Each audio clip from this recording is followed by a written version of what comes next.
आप सभी को मेरा नमस्कार। मैं ज्योतिषाचार्य प्रदीप राहल आपका हार्दिक स्वागत करता हूं अपने इस वीडियो पर, अपने इस चैनल पर। तो आज हम चर्चा करने वाले हैं बंगाल चुनाव की, और हम आपको ये बताएंगे कि इस बार बंगाल चुनाव में किसकी सरकार बनने वाली है। क्या इस बार टीएमसी तीसरी बार अपनी सरकार बनाएगी, या अमित शाह और नरेंद्र मोदी के नेतृत्व में भारतीय जनता पार्टी उनके इस अभियान को रोकने में कामयाब हो पाएगी। उस पर आगे चर्चा करने से पहले हम सबसे पहले परमपिता परमेश्वर भगवान शिव को याद करते हैं, जिसकी मर्जी के बिना कुछ भी कार्य संभव नहीं है। ओम नमः शिवाय, ओम नमः शिवाय। तो आइए चर्चा करते हैं इस बार के बंगाल चुनाव की। बंगाल चुनाव के बारे में चर्चा करने से पहले हम सबसे पहले चर्चा करेंगे यहाँ पर ममता बनर्जी की कुंडली का, उसी से, और हम बताएंगे कि इस बार क्या उनकी कुंडली में राजयोग लिखा है, क्या इस बार वो सत्ता में आएंगी या नहीं आएंगी। तो जब हम इन कुंडली की डिस्कशन करते हैं तो आपके सामने भी इनकी पत्री आ गई होगी। तो इनकी मेष लगन की पत्री है तथा इनकी वृषभ राशि है, और इस पत्री में 3 ग्रह उच्च के हैं, जिनमें चंद्रमा, बृहस्पति, शनि, ये तीनों ग्रह उच्च के हैं, तथा मंगल अपनी उच्च राशि से निकलकर कुंभ राशि में गया है, यानी कि मकर से कुंभ राशि में गया है और एकादश भाव में है। तो ये भी लगभग उच्च का ही है, यानी कि अपने 90% पावर के साथ है। सूर्य इनका दिग्बली है और अपनी 80-90% पावर के साथ 9th हाउस में राहु के साथ बैठा है तथा मरकरी के साथ बैठा है। तो ये तो हमें समझ में आ गया कि इनकी पत्री इतनी मजबूत है, जिसकी वजह से ये सत्ता में इस पद तक पहुंची। अब थोड़ा सा इनके जीवन पे हम प्रकाश डालते हैं संक्षिप्त में। देखिए, इनकी पत्री में अगर आप देखें तो गुरु यानी कि बृहस्पति 9th हाउस के लॉर्ड होकर 4th हाउस में उच्च के बैठे हैं। कहा जाता है कि अगर बृहस्पति केंद्र या त्रिकोण में उच्च के हो जाएं, खासकर केंद्र में, तो वो 1,200,000 को भी दूर कर देते हैं। तो इनके तो 4th हाउस में हैं और 9th हाउस के लॉर्ड हैं, यानी कि भाग्य के स्वामी हैं। तो यानी कि ये जो भी कार्य करेंगी, भाग्य उसमें इनका पूरा साथ देता है।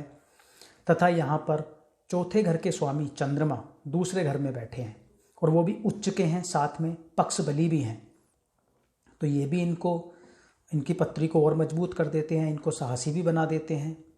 इनका लग्नेश मंगल लगभग अपनी उच्च राशि में है और 11वें भाव में है, और 11वां भाव वैसे भी इच्छा पूर्ति का होता है। तो यानी कि ऐसा जातक जो सोचता है, जो अभिलाषाएं रखता है, वो उनको पूर्ण कर लेता है। सूर्य भगवान 9th हाउस में है और सूर्य राहु के साथ हैं। तो सूर्य यहाँ पर सूर्य यानी कि अग्नि है, और अग्नि तत्व राशि में बैठे हैं और दिग्बली भी हैं, और राहु के साथ है। तो राहु इनकी आँख को और बढ़ा रहा है, जिसकी वजह से बचपन से ही ममता बनर्जी अपने नाम के लिए, सत्ता की भूख के लिए अग्रसर थीं, और उन्होंने वो हासिल भी की। इनके 10वें घर का स्वामी और 11वें घर का स्वामी शनि, वो भी उच्च के बैठे हैं और केंद्र में ही हैं, यानी कि 7th हाउस में है। अब इसमें एक चीज़ ये भी है कि इन्होंने शादी नहीं की। वो क्यों नहीं की? क्योंकि एक तो 7th हाउस में 7th भाव में उच्च के शनि महाराज हैं। दूसरा, जब भी दूसरे घर का स्वामी 8वें घर में जाता है तो पति या पत्नी के सुख से वंचित कर देता है। तो 2 कारण इनके हुए। तीसरा, इन्होंने अगर शिक्षा की हम बात करते हैं तो इन्होंने डॉक्टरेट किया हुआ है लिटरेचर में, जो उच्चतम डिग्री है। चूँकि 9th हाउस के स्वामी बृहस्पति जो शिक्षा के कारक भी हैं 4th हाउस में हैं, तो ऑब्वियसली उनकी उच्च शिक्षा होनी ही थी। लेकिन इनके जो सूर्य हैं इस पत्री में, ये पिता के लिए अच्छा नहीं है, क्योंकि अगर आप सूर्य को देखते हैं तो राहु के साथ भी हैं और शनि से दृष्ट भी हैं, शनि की तीसरी दृष्टि है उन पर। तो इसी वजह से इनके पिता का निधन इनकी 15 या 17 साल की जब इनकी उम्र थी उसी समय हो गया था। लेकिन सत्ता के लिए ये अच्छा है। अब जब हम बात करते हैं इनकी पत्री के बारे में और इनके जीवन के बारे में और बात करते हैं, तो जब ये लगभग 20 साल की थी 1975 में, 55 का इनका जन्म है, 1975 में, तभी ये सुर्खियों में आ गई थी। राजनीति में उससे पहले से अग्रसर थी, लेकिन 1975 में जयप्रकाश नारायण जी के खिलाफ ये एक आंदोलन करते हुए उनकी गाड़ी पर इन्होंने नृत्य किया था, डांस किया था, उसकी वजह से ये सुर्खियों में आ गई थी और वहीं से इनका राजनीतिक कैरियर ने स्पीड पकड़ ली थी और वो तेज़ी से आगे बढ़ने लगा था। जब हम इनकी जीवन पे और आगे चर्चा करते हैं तो हम देखते हैं जब इनके महादशा राहु की स्टार्ट हुई, और राहु इनका कहाँ बैठा है, 9th हाउस में बैठा है, तो उसी समय से इनका राजनीतिक प्रभाव शुरू हो गया था। क्योंकि 9th हाउस में बैठा राहु, वो भी सूर्य के साथ है, तो सत्ताधारी लोगों से संबंध बनवा देता है, यानी कि उनसे आपके राजनीतिक संबंध हो जाते हैं और उसमें आपको सफलता दिलाता है। तो राहु की महादशा इनकी चली 1973 से 1991 तक।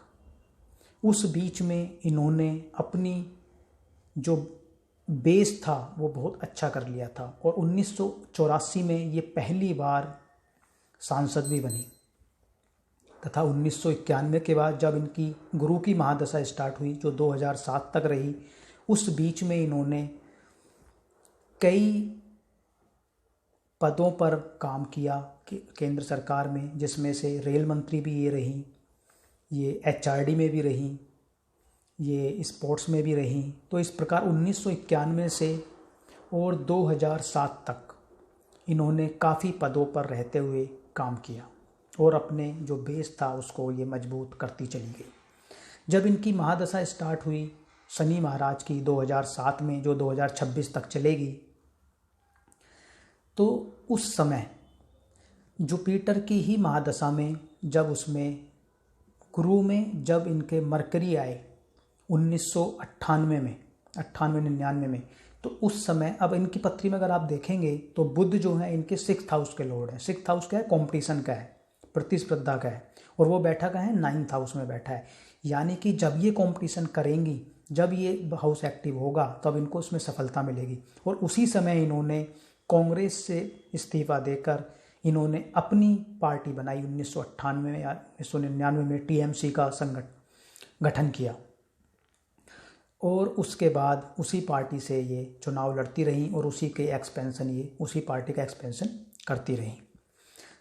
और जब शनि महाराज आए और शनि में जब दोबारा जुपिटर आए, शनि में जब दोबारा से 2010 में बुध आए, शनि में बुध, पहले गुरु में जब बुध आए तब इन्होंने अपनी पार्टी बना ली। जब शनि में बुध आए तो इन्होंने CM पद के लिए लड़ी और ये उस समय CM बनी। 2011 में पहली बार 8वीं मुख्यमंत्री बनी पश्चिम बंगाल की। तो ये किसने किया, शनि के अंदर जब बुध थे, और पहली बार किसने किया, जब गुरु के अंदर बुध थे, यानी कि इनको कंपटीशन में सफलता दिलाई। उसके बाद 2016 में जब शनि के अंदर शुक्र आए, अब देखिए वैसे तो शुक्र इस पत्री में अगर आप देखते हैं तो एक तरीके से मारक हैं और अष्टम भाव में ही बैठे हैं, लेकिन इन वीनस के ऊपर, इन शुक्र के ऊपर गुरु महाराज की 5वीं दृष्टि है तथा चंद्रमा की भी दृष्टि है, यानी कि, और दूसरा ये मंगल के घर में बैठा है, यानी कि लग्नेश के घर में है। तो जब शनि में शुक्र आए तो उस समय इन्होंने एक तरफा जीत हासिल की पश्चिम बंगाल में 2016 में, और फिर से इनकी गवर्नमेंट बनी और ये CM बनी। अब इनकी महादशा चल रही है शनि की, और उसमें अंतरदशा मंगल की 29/3/2021 को समाप्त हो जाएगी, यानी कि आज से 2 दिन बाद। फिर उसमें आएंगे राहु, और इस समय का जो गोचरमान है वो भी इनको सपोर्ट कर रहा है। गुरु महाराज इनके मंगल के ऊपर आने वाले हैं, शनि महाराज 10वें घर में हैं, जो चंद्रमा से 9वें घर में हैं, यानी कि इस बार के चुनाव में इनकी पार्टी जीतने वाली है, लेकिन काफ़ी इनको मानसिक दबाव रहेगा, क्योंकि इस समय राहु का गोचर इनके चंद्रमा के ऊपर से हो रहा है। लेकिन ये इस चुनाव में जीतने वाली हैं।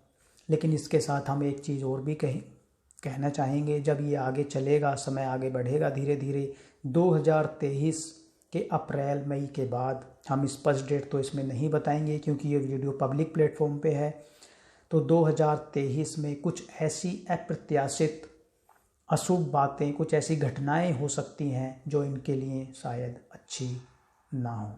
तो 2023 का समय इनके लिए काफ़ी खराब हो सकता है।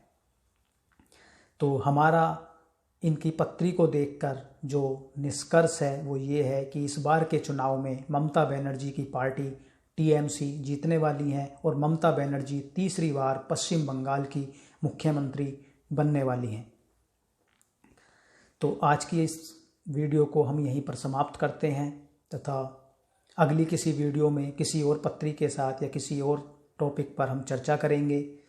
अगर आपको हमारा वीडियो अच्छी लगती है, ये वीडियो अच्छी लगी हो तो आप इसको लाइक कीजिए, सब्सक्राइब कीजिए तथा शेयर कीजिए ताकि ये अधिक से अधिक लोगों का ज्ञानवर्धन कर सके या उनके जीवन में कुछ ऐड ऑन कर सके। बहुत बहुत धन्यवाद करता हूँ मैं आपका। धन्यवाद। ओम नमः शिवाय। ओम नमः शिवाय।